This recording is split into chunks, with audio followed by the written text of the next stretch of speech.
Hello. Thank you for joining us for this midday session. Welcome to the speakers. Thank you for attending, and thank you to Davos Lodge for inviting us this year on this interesting panel and very dynamic topic. I'm joined by three distinguished panelists. I have the pleasure of knowing all of them for a number of years, so it's good to be among friends. And at least with Irina, we have a tradition of panels at Davos, so it's great to continue on that. Just to present the panelists, start with the lady on the panel. Irina Gorbounova is running is part of the senior M&A team of ArcelorMittal, has been there for almost 20 years, and is also the manager of the XCarb Innovation Fund, which is the ArcelorMittal venture fund, and she will tell us more about that. She has an amazing experience in investments, but also in new technologies for decarbonization, and we look forward to hearing from you. Dorian Ducka has been in Davos a number of times, was the former minister of Energy and Industry in Albania, and he will tell us more about his activities today as an advisor to governments and other institutions around the world.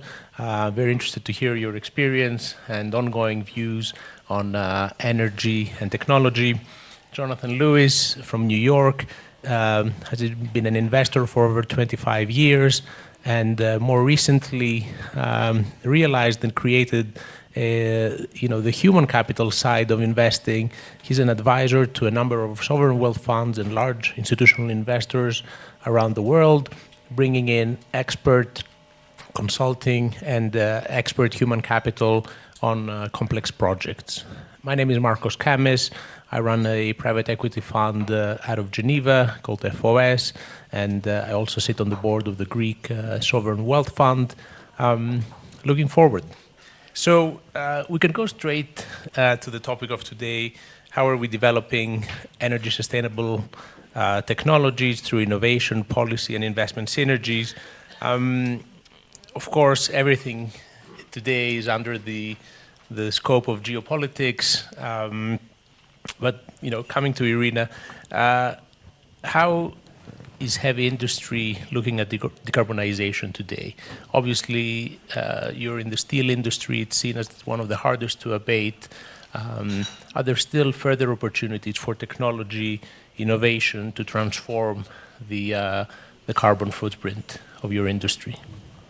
Thank you, Marcus, and good afternoon, everyone. It's a pleasure to be here, and it's really an honor to be on this panel among such distinguished players in the industry.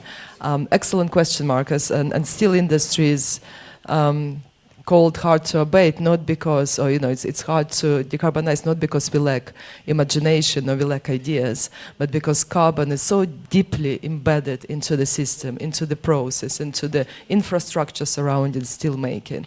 And what I mean by that is that steel is traditionally produced through the blast furnace route using coke and coal. And this is where the challenge starts, because in the chemistry of this production is inevitably resulting in high carbon emissions and high CO2 emissions.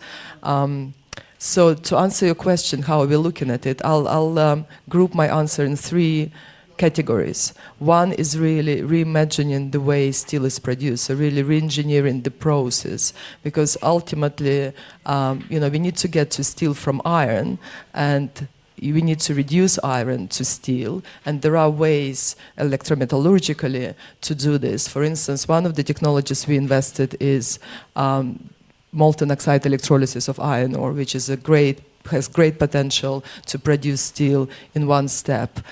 Similarly, within the group, we are developing a very interesting low-temperature electrolysis of iron ore technology, and we are now at the stage that we are building we're going to plan to build a demo plant and a pilot plant and eventually industrial scale facility. So, technologies like that present a great opportunity for us to decarbonize steelmaking value chain.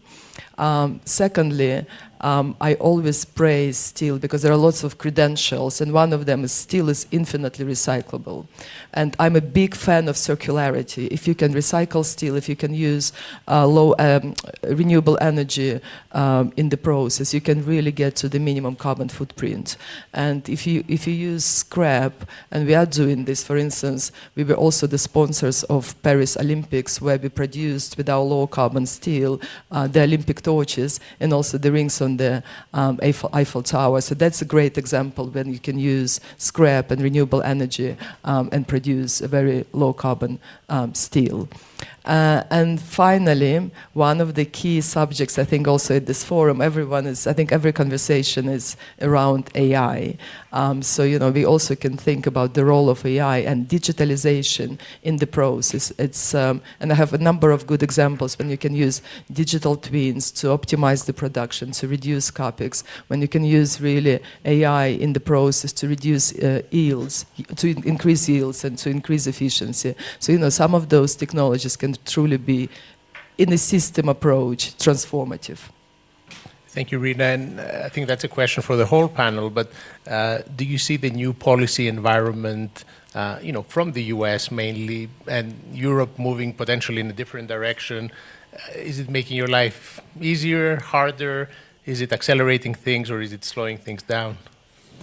And that's a question, of course, for everybody excellent else. question. I think, of course, you can see now in Europe carbon border adjustment mechanism, which really provides a good framework to incentivize the producers and the players on the market to increase the pace of decarbonization.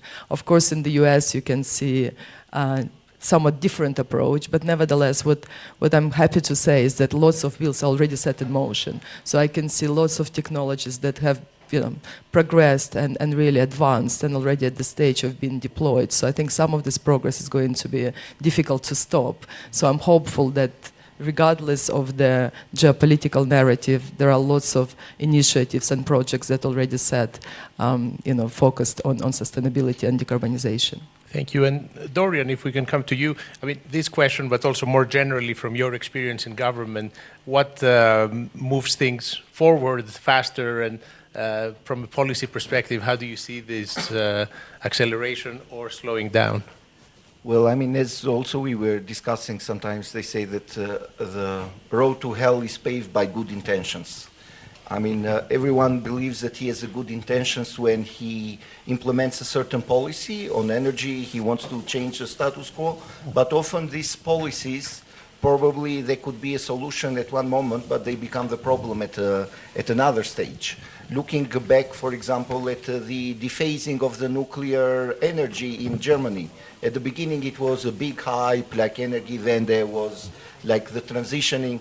Now with this energy security where like the Russians have weaponized the gas flow toward Europe, and we fear like the German industry, Europe being strangled from all sides because of the energy thing. You just saw like Chancellor Merz just saying that it was a big strategic mistake to have phased out of nuclear. So what I want to say is that often certain policies like that might be a solution could be a problem in the future, because we cannot predict the geopolitical cycles. Investors are ready to embrace, and they are ambitious, and they are ready to embrace new ventures, new ideas, new technology into this transitional period. But at the same time, they need predictability. And what makes afraid a lot of investors or governments around the world regarding now United States or other players is the unpredictability. Even though I always believe that sometimes you need to steer the pond in order for the waters to clear out, but I believe that we need to build up frameworks that would last political cycles or political administration in US, in China, in Russia, in Europe. So we need to be smart enough that technology transcends and unites the different political views rather than dividing them. Absolutely, and I sincerely hope this will be the message coming out of Davos. Although I think there's a lot of uncertainty. Now, if we look at smaller economies, and obviously you run this policy-making part in Albania, how can smaller economies adjust their policy-making or their initiatives to deal with this new environment? Yeah, I mean, I used to. Now I just I have the freedom to say whatever I think because it's easier to criticize. But as I said, smaller countries, Western Balkans, it's becoming a much more interesting market and also as a value added in this security energy node, especially with the gas pipelines, especially with also like the new LNG potential power plants or also with the solar development. The problem with the small countries is that we are very good at building nice laws because we just take them from acquis communautaire, we copy-paste them, we are wonderful into that. But do we provide a full transparent law? I mean, a good law without execution will not attract investors. Investors want to come and invest in smaller countries like Albania, Western Balkans, but they need transparency, they need stability, they need reliability from the government. And at the same time, it's not just a question of policy, it's a question of, we have to see it also from the position that are we ready to upgrade the grids? Okay, we are attracting a lot of international investors from UAE, Gulf, other Western into the solar renewable transition, etc. But have we upgraded the grid? Is it ready? Is the social impact? We need to find the right balance between energy security, between affordability, and between not being lag behind in technology and in the movements. As I said, we need to put the money where our mouth is, and be transparent, fight corruption, and make it easier for these investors to execute these laws in reality, not just in paper. Thank you, and thank you for mentioning the money side. I think it's always interesting, and at the end of the day, the defining factor where things go from policy to action. Jonathan, from your side, you work with a lot of investors, you're an investor yourselves. What are the conditions that need to be in place for institutional capital to allocate to new technologies, new sectors, but also to smaller economies and emerging markets? Thank you, Marcus. Let me rephrase the question slightly, which is, do these projects work without concessionary returns? And if they do, or when they do, will the capital be there? And if you break it down into its three components, revenue, cost of capital, you have to solve, if you solve the first two, the third, market forces, will resolve itself. And it's really on the cost side that I think gets to the thread that is pulling through this conversation, which is it's the soft costs of these projects that where the economics start to break down. You have both on the due diligence, third party, legal, and then also the regulatory frameworks that drive that those soft cost process and sort of drive them out of control. And in a large part, it's what I think of as a doom cycle with the ever-changing whiplash in policy, particularly in the U.S. right now. And until you can sort of get all of that in balance, you can't get the equation to balance such that you can get a market return on these projects. It makes sense, and I mean, in my experience, sometimes when you have an anchor investor that has the tools for due diligence, technical analysis, it makes things easier. And I think, Irina, you had a lot of cases where either you have been the anchor investor and other parties have said, listen, this is a company that knows the technology, knows the application. will go along with this, or other cases where you have followed other core investors. So from your perspective, from the XCarb perspective, but generally also, given what Jonathan was mentioning, how do you see the collection of capital? Obviously, there's a lot of money available. There's a lot of money around, from private equity funds, from corporates, from sovereign wealth funds. How does the capital come together, especially for the more, not exotic, but the newer projects, the newer technologies, the newer countries, or sort of more emerging countries? Thank you, Marcus. Excellent question. And maybe before I answer it, just to set the scene and explain what XCarb Innovation Fund represents.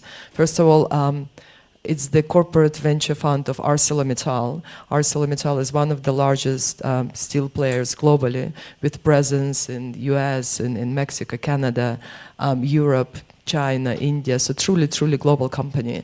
And in addition to various initiatives in the group, we have launched the venture fund with the objective to invest in some of the most disruptive breakthrough, some of the most game-changing technologies to really support our efforts to produce steel sustainably.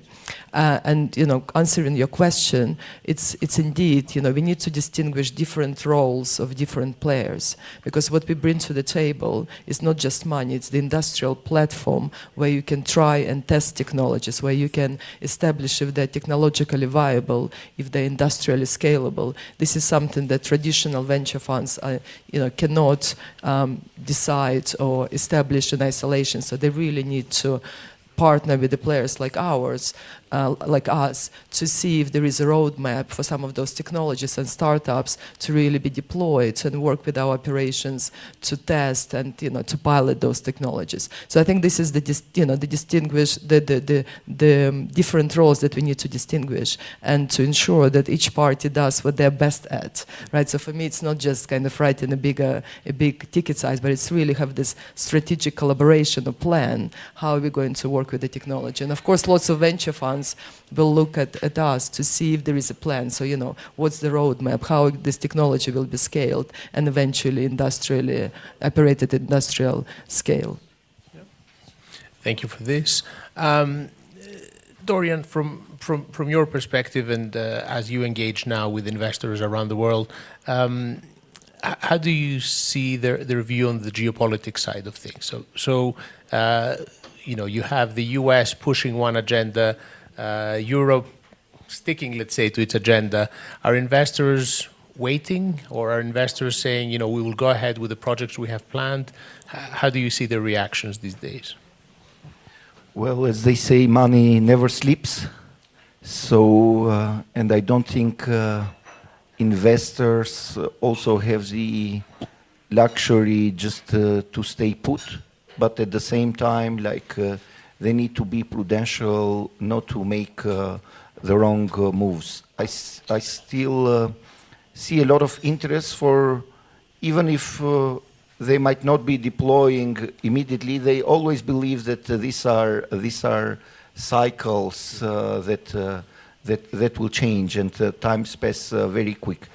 I don't see that in smaller countries like ours, or I don't see that the investors are getting afraid, but in a way, as I said, investors like predictability, because governments that gives them a clear path on how their ROI will be, how, if the rules are transparent, if they are transparent PPAs, and that the governments will not put retroactive laws on the investment that they will do, I believe that the investors will move ahead with it. I'm always an optimist. Like also in chaos, I see chaotic approaches.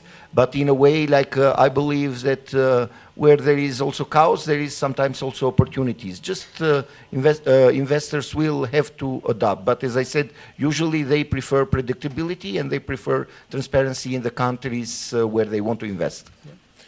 Jonathan, I was going to ask you the same question, especially on the geopolitical side.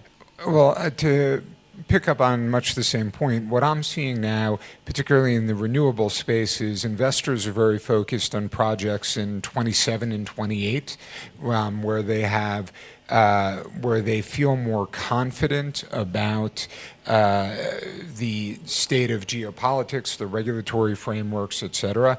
Longer term, 3 to